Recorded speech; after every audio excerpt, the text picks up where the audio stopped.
Oh, hey friends, it's Len here at 1A Auto. Today I'm working on a 2007 Toyota FJ Cruiser, and I want to show you something very basic. We're going to check the oil level. The oil dipstick's located right over here. It's clearly marked engine oil, okay? Nice and yellow and bright, easy to see. The way you want to check this is after your vehicle's been running for a little while, okay? You want to turn it off, let it sit, I don't know, maybe like 30 seconds or even a minute or so.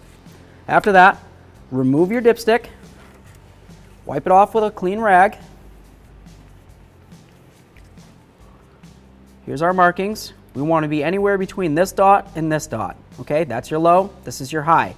Generally speaking, if you're at that dot or under it, if you add a quart, you'll come right up to where you need to be. So I've got it cleaned off. Let's put it back in. I like to let it sit for a couple seconds here. Doesn't have to be very long at all. We lift it out, take a look.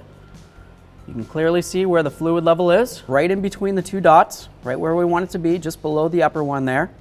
This oil level looks perfect. I don't see any reason why I'd want to add any more.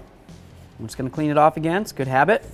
Put it back in, and off we go. If for some reason you did need to add some oil, maybe it was a little low, you come right over here to the driver's side of the engine. This is the oil cap. It says engine oil right on it. It tells you what kind of oil you need to use. You would just grab it, turn it counterclockwise. There we are. Check your gasket. This one looks decent. We'll set it aside. You can use a little funnel if you want, so you make sure you don't spill any oil.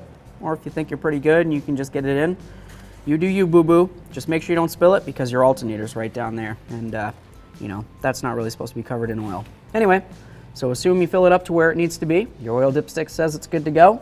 Take your cap, screw it back on all the way. Feels nice and snug, and off we go. If you need any parts, you can always check us out at 1aauto.com. Thanks. Thanks for watching. Visit 1aauto.com for quality auto parts shipped to your door, the place for DIY auto repair. And if you enjoyed this video, please click the subscribe button.